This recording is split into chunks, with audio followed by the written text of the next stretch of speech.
يعني أصعب من أن نجيب على هذا الموقف في الخارج، فيعني ستخضع للضغوط في الخارج. القرار يقرر مرة واحدة. قبلها بعام في عام لكي لا يعرف في الفضائيات الآن سيقولون من يعني لكي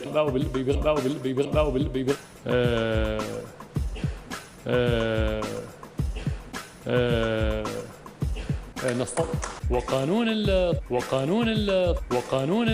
هل سألني الذي نريد أن نصل إليه يعني كبير هذا يعني أنا يعني نفر وهو الذي أي أنا دمر وطننا.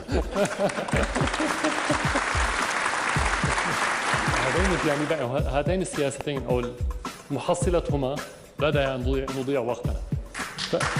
السلام عليكم ورحمة الله وبركاته.